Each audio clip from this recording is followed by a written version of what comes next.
Recording in progress. Hey, this is JC Rock and Metal Reviews. My name is John. I'm here with Josh Keech. We're going to be talking about Iron Maiden today. So we're all anticipating their new album. But we've made a list of our 10 favorite Iron Maiden songs, and we do each have 5 honorable mentions. So we're going to be, we'll read through those quickly, before we get into our top 10. So Josh, you want to start with your honorable mentions? Yep. All right. Shall I just go straight through all of them? Yeah. Just do the 5 honorable mentions. Okay. All right. Okay. So my 5 honorable mentions, I've got Phantom of the Opera from the debut, Flight of Icarus from Peace of Mind, Aces High from Powerslave, Invaders, and Children of the Damned, both from Number of the Beast. Okay, yeah, those are a good one actually. Well, all them tracks are great, but I just making the top 10 difficult. Yeah, those are definitely great ones. And actually, one of those that you mentioned will be in my top 10. Actually, fairly high. Okay, so my honorable mentions, mine are from some of the later albums. So I have The Longest Day from A Matter of Life and Death. The Thin Line Between Love and Hate from that's from Brave New World. The Reincarnation of Benjamin Brieg. That's another one from A Matter of I said Matter of Love and Hate. It says A Matter of Life and Death. I have Empire of the Clouds. I really like that one. That's their longest song from the last album from Book of Souls. And that one almost made my top 10, but that's a really awesome one. And Dance of Death, the title track from that album. That's another really great one. So I do have some of their later stuff in my honorable mentions. Okay, cool. So cool, and we'll do our top 10. So tell me another 10. Just tell me what it is. Say a few words. Yep. All right. Okay. So my number 10 is the Fallen Angel from Brave New World. Oh, cool. I haven't listened to a lot of the later albums. There's quite a few that I still haven't listened to yet, but Brave New World I have listened to, and overall I think it's a pretty cool album. But that song is the standout one for me. There's the Wicker Man and Blood Brothers and stuff like that, but for me, Fallen Angel, it's just got that classic Maiden sound that I think quite a lot of the other tracks are missing. That one just sounds like it could have been off like one of their 80s albums and wouldn't have been out of place. Okay, at it. Yeah, that's actually cool. I really like that album. But like you said, the Wicker Man, those are the ones that are kind of more memorable. That one actually, like, that's not really memorable for me. I need to go back and listen to it because it's probably a really good song. Okay, I like the melody and like everything. The melody in the song, and especially the guitar solos are really cool, and the Bruce's voice is really, really great on that song as well. Oh, cool. Yeah, I need to go back. I need to go back and listen to that later on. Okay, my number 10 is going to be Deja Vu from Somewhere in Time. And Somewhere in Time, that was my first Iron Maiden album I bought. I think I bought it on like a set. I was in high school, back then. And this is a really great song, just really great like bass and like the lead guitar. It's very fast-paced song. Like the riff is very complex. It's kind of very. I've actually tried learning on the guitar and like haven't been able to perfect it, but it's really great song. I really love the chorus. It's very like one of those songs that really sticks in your head. And it's like I said, like it's very fast-paced, but it's also like very melodic. So that's my number 10 from Somewhere in Time. Cool. Yeah, it's a pretty good album, that one. I do quite like that album a lot. Okay, so my number 9, I've got Rhyme the Ancient Mariner from Powerslave. Yeah. I just love that song. It's like a long epic song that they're pretty accustomed to now, but back in the 80s they didn't really do it that much. And that song is absolutely huge. It's about 13, I swear, about 13 and a half minutes long. Yeah. Or something crazy like that. There's so much going on in it. It's just a long, epic song, and I love those kind of songs to end an album where it just, it's endless. It just keeps on going. The progression keeps on building up, and then it kind of slows, and then it builds up again, and then that whole song is just perfect end to any album for me. But yeah. Yeah, that's definitely a good one. I actually like long songs. I think that's like their second longest. The longest is Empire of the Clouds, and that one I don't have on my list, but that would be if I did a top 20, that would be on there, because I do like those long songs, and I think that's like that was their first one. That was like their first like epic song. Okay, cool. My number 9 is going to be The Klansman from Virtual 11, and I really like those Blaze Bailey albums. I think I like Virtual 11 a lot better. And this is just a classic, like Iron Maiden song. They play it live. I know Bruce sings it often during the live sets. It's just one of those long songs. This has a really great bass intro. Just one of those slow building songs.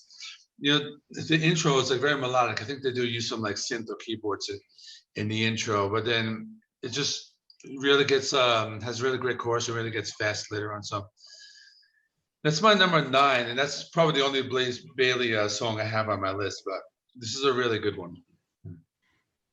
Cool. Yeah, I haven't listened to any of the Blaze Bailey stuff yet, but I'll get there at some point. Yeah. Yeah. My number 8 is Rathchild from Killers, one of the Paul Di'Anno songs.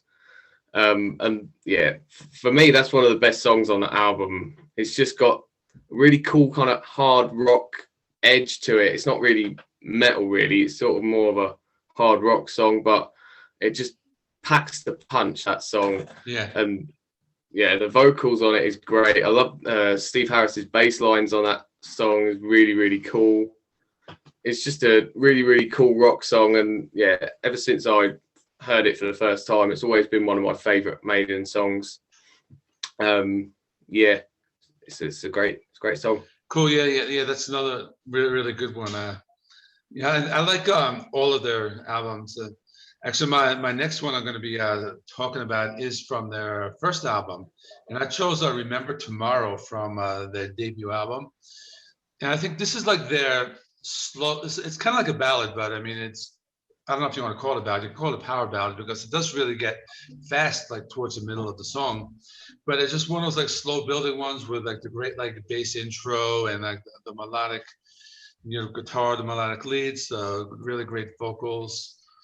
And this is one of those songs that I think this is the one that kind of like the first one where they would do these like long, like melodic songs, where like this is like one of the longer ones. I think this is like maybe like 7 or 8 minutes.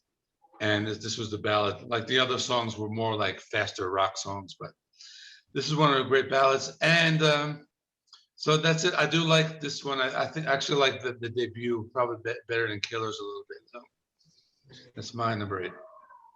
Yeah, I'd agree with that. I really like the debut. I was really torn on putting Phantom of the Opera in there because I absolutely love that song as well. Yeah. But it just missed out in the end. All right, number 7. Yeah. I've got Where Eagles Dare from Peace of Mind. That song opens that album. Again, it's sort of, my kind of opener to an album where it just goes straight to the point. And even that for an opener of an album, it is quite a long song. It's about 6.5 minutes. Yeah.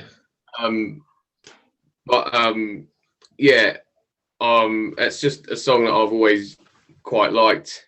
And, as I've been listening to the Maiden stuff again, I thought, actually, you know what? I think Where Eagles Dare probably should be in my top 10 list.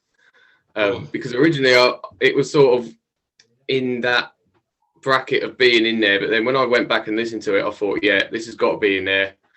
because the way it sort of ebbs and flows, that song, and again Bruce's voice is just brilliant on that song. Yeah. And and they played it when I went to see Maiden live, and they played that song, and it was unbelievable. Yeah, cool. That's probably like one of my all-time favorite albums as well. I think I have a couple songs from that particular album, so I really like. That's a really good one. Okay, so where are we? We're my number 7, right? 7. Yeah, so number 7. I chose The Clairvoyant from Seventh Son of a Seventh Son. This is another one of those songs. You know, I did tend to choose like some of the longer ones, but it has that great bass intro, the really melodic lead guitars. I really like that. I really like Bruce's vocal performance in this one. I think this is like one of his best one, and this is a very melodic. Has really one of those like catchy, memorable choruses. This one when it has like the time to live, time to die, time to meet your maker. Really love that one, and I think this is really the standout track on Seventh Son of a Seventh Son. I think their lead single. I remember "Can I Play with Madness," and that was kind of more, I guess, a little poppier song, I guess. But I think this is really like the best song from that album. So that's what I have. That's my number 7. Yeah, I need to listen to Seventh Son a bit more. Cool. Get more familiar with that whole album. Okay, number 6. I've got Wasted Years from Somewhere in Time. Yeah, that album is one of my favorites. All the way through, every track is really great off that album. And going through this list, I thought I've got to have at least one off that, and the one that has always kind of stood out. I know it's one of the popular songs that they've done, but it's popular because it's a great song for me. Yeah. Years. I just, I love the chorus is really, really cool, and the melodies that Adrian Smith does on that song is really, really cool. The lead guitar melodic bit where he hammer off and pulls off the riff on the E string, really, really, really cool. Great song. Yeah, that's cool. Actually, I don't have that on my list, but I think that was one of the first Iron Maiden songs I ever learned to play on guitar, because that opening riff, it's all played on like the high E string. It's like you're all just like moving back and forth doing the hammer-ons and like pull-offs. And I remember it's pretty cool because I was like, it's not really that difficult to learn if you're like a beginning guitar player like I was back then. And that's what I always liked about that song. But that's like you said, that is one of my favorite albums, Somewhere in Time. I actually do have another one I'll be talking about in a minute. But we're on my number 6. I have Powerslave, the title track from Powerslave. And you know what? This album, this is my favorite song from the Powerslave album. And I like Aces High and I like 2 Minutes to Midnight. They're all great songs. And I think the reason I like the song is after hearing the Testament cover. I don't know if on their 2012 album, I think they did a cover of this. And this is such a heavy song. I mean, it like translates so well into like thrash, but it just has that great like galloping riff. I really love that part. And Bruce's vocals, he's a little more like aggressive on the vocal side. I think this is like one of their more like heavier songs. I think a lot of people don't talk about it as much, and it's just a really great song. It's a 7-minute song. It does have the different parts it builds, has some really great bass parts as well. And that is it. So so that's why I chose this, because of that Testament cover. So I really like this one. Yeah, the Testament cover is great. And also, I forgot to mention about Remember Tomorrow. Metallica done an awesome cover of that on Hardwired. They done a brilliant cover of that song. Oh yeah, that's true. Yeah, got me onto that song through that album. Yeah. My number 5, I've got The Trooper from Peace of Mind. Again, another popular one. Yeah. But you can't doubt that it's not a bad song, because it is a brilliant song. Sort of paved the way for a lot of modern metal. I think anyway. Listening to that song, it sort of does have a lot of the blueprint for modern heavy metal. Yeah. You know, like modern heavy metal bands like Avenged Sevenfold and some of the metalcore stuff. Oh yeah, Definitely has a certain kind of influence for structure wise from that song. So yeah. I think in that sort of reasoning, I think that song has got to be up there. But also, it's just a great song with some really cool riffs and really cool solos. I love the tempo and the galloping riffs and that, and you know, it just paved the way for a lot of metal at the time. Yeah, definitely. I'm actually that's going to be on my list a little later on, so I won't really say much right now about that. That's an awesome song. Okay, so we're on number 5. My number 5 is Flight of Icarus from Peace of Mind. This one, it always stood out for me. It has a really great, like, heavy riff, really great melodic chorus, and this is just one of those memorable songs. And it's just a really awesome song, and it's not one of their longer songs. I mean, it's a really great, memorable song. You know, really great bass playing on this one, and I think that really stands out in this song.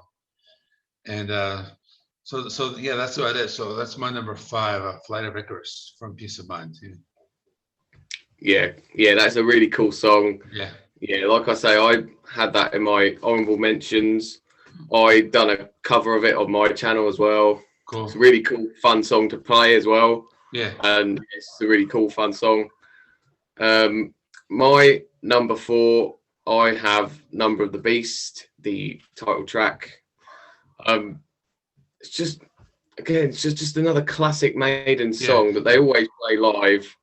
But you know, it's just a brilliant song. It's, you know, it's got really cool hooks and guitar solos and some really cool riffs going on in that song. Just before the guitar solo, I love that riff.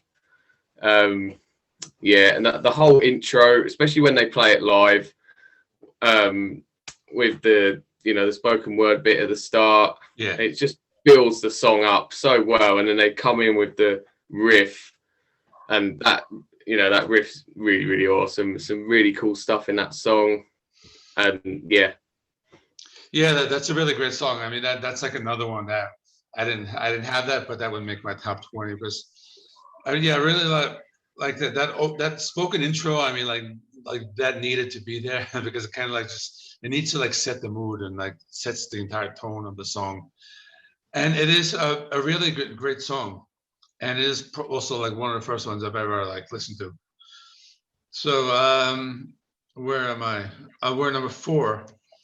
So my number 4 is Alexander the Great from Somewhere in Time, and I think I have been mentioning this album quite frequently. I think it's my second one, and this is such a great song. And I always this is the song that stood out on me because I remember buying this. I was in high school, and I'm like, wow, it's pretty cool because all these other bands, they're writing songs about like how metal they are and writing songs about the devil and this and that. But here's the Iron Maiden writing about something that I probably did a term paper on like a month before. And I always thought that was cool. But this is another one of those like longer songs, those like slow building songs. Really great like lead guitar solo, and there's so many like different parts to it.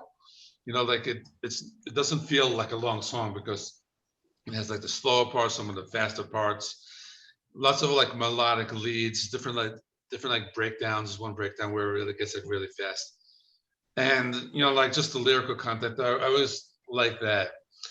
Iron Maiden would write songs about, like I said, this one and the one before, Flight of Icarus, just different like those type of lyrical topics. I always thought that was cool about that band. So that's it. That's my number 4. Yeah. Yeah, that's cool. Yeah, it is cool when bands write about things that actually happens and you actually learn something. I think that's really cool. Yeah. Number 3, I probably should have said before, we've got a crossover here because number 3 I've got Powerslave. Cool. And I probably won't go into it too much because you've already said your piece on it. But I'll just add to say that there's some really wicked riffs in that song and really cool progressions. One of my first songs I ever heard of Iron Maiden that really properly clicked with me. First time I heard Powerslave, Yeah. I thought, oh, damn, that is an awesome song. And yeah, so always kind of followed me with that song. And yeah, the whole album of Powerslave really is one of my favorites. Yeah, yeah, that Powerslave album, that was another, I think it was like the first album I bought on CD. I remember I went to a record store, and back then, I don't know if you've ever seen these, but the CDs, they used to come in like these like long cardboard boxes. They were like this big, and you probably never seen them, and I was like flipping through the records, and just that cover, I just bought it because of the cover. I didn't even like hear any of the songs in that, and that was the reason I bought it. And this is just another great album that stood the test of time. So where my number 3 is the Trooper. So from Peace of Mind, and like you said, actually, like I still have these beers. I'm not gonna crack it open right now because it's like 10:30 in the morning. But Yeah. But again, my favorite song, and I like you said, a great song to play on the guitar. And this is a fast song. Like you need to like practice the song if you're playing it on the guitar, because the riff is pretty cool. How it moves up and down the neck with like I think it's like the pull-offs.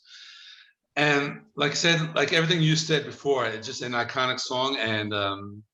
And actually, what you said, I like what you said before, because I never really realized that other bands did like take this and like use this as like an influence. But as you could say, like Avenged Sevenfold, I do like that band a lot, and yeah, I can see how they did use like how their riffs were kind of influenced from the song. So that's it. It's just a great song. It would probably be on anybody's top 10 if anybody did it. So that's it. So we're on number your 2. Yeah. I'm carrying on with the Powerslave here. I've got 2 Minutes to Midnight as my number 2. Yeah, it's just a great song. Another one with some really awesome riffs and some really cool hooks, especially the chorus. The chorus is really, really great on that song. And some really cool riffs. The lead guitar work again, it's always really, really great with Iron Maiden, especially those early albums in that period of their career. But that song's got almost everything in it, because it does kind of slow down in the middle, and again that's kind of reminds me of that metalcore thing again, where it all slows down and then it all builds back up again, and that's just I love that bit. Cool. But yeah, great song. Yeah, that's definitely a great one. Powerslave, that album really started off, with like that 1-2 punch. Has like those 2 great songs, right up front. And that was probably another one that probably I didn't mention it, but it would be in my top 20. Okay, my number 2 is from an album that I think it's underrated, Fear of the Dark, and the title track, Fear of the Dark. This is such a great song. And, the album Fear of the Dark, I guess they do have some, I guess it is kind of underrated because it did follow an album that many Maiden fans did feel was kind of like one of their weaker albums. But this is probably like their best live. So it's live song, and it is just one of those songs that just builds and just has a really great opening riff. It's just so melodic, and it is just like one of those songs you listen to it and it's just one of those like crowd pleasers when they play it live. And I think that's one of those songs they always play. And really, really good album, Fear of the Dark. I mean, that's like the only one I did pick from that particular album, but it is, there are some pretty other good songs in that album. So that's my number 2. Yeah, especially when they play it live. Yeah, they get the ambience and the atmosphere just right for that opening riff. Yeah, and Bruce sort of running around the stage thinking he's like some kind of medieval guy with a lantern. It's great. So moving on to my number 1, I've got Hallowed Be Thy Name from Number of the Beast. I guess it's probably quite a lot of people's number one because the song is just so legendary, and so many people have covered it as well. Loads of bands like Machine Head done a brilliant cover of it. Yeah, that whole song from start to finish is like, you know, an epic long song. It builds the start when he's going into the gallows, almost that bit, and yeah, it builds into the riff, and yeah, even like Bruce's vocals again on that song is really great. He hits some great notes on that, and then yeah, the solo and everything to do with that song is just classic and brilliant, I think. Yeah, I agree, and that's actually my number one. So I'll just continue talking about it. So like you said, most Maiden fans would put this at number one. So Halibut, Be Thy Name, such a great song, and I think it's just the slow intro and those bells, you know, in the beginning, and I think this is kind of like one of the, like I was talking about before, like Remember Tomorrow, where that was when they kind of started doing their long songs, but this is kind of like where they like perfected it. And you can see that from the albums that came after this, you know, they kind of used this song as like a blueprint, and they were kind of built from that. But this is such an epic song. And like I said, there's nothing really much more to say about it because, like I said, probably every Maiden fan would probably have it at their number one. And you know, I've listened to it so many times, and over the years, you know, I bought the Number of the Beast album back when I was a teen, back in the late '80s, and you know, I've never like gotten sick of the song. You know, some songs you get bored of, but no. So this is such an awesome song. So that's true. So that's it. We're done. So before we go, do you want to talk a little about your live stream? I should have this uploaded before it. So. Oh, that's great. Yeah, so I'm doing a live stream over on my channel at 8 o'clock in the UK time. Yeah. So wherever anybody is in the world, that's probably could be in the afternoon for anybody in the. I think in America that would be 3 p.m. Eastern and 2 p.m. Central where I am. I think that should be right, and then everybody else can just do the math. But yeah, so that's cool. Yeah. So yeah, I'll be popping in when you go on. Nice. So that's cool. So everybody watching, please, well, first of all, give Josh a sub if you haven't already. I'll put a link to his channel in the video description, and if you're around for his live stream today, so definitely check it out. So it should be fun. Okay. All right. Yeah. So everybody, thanks for watching. Let me stop the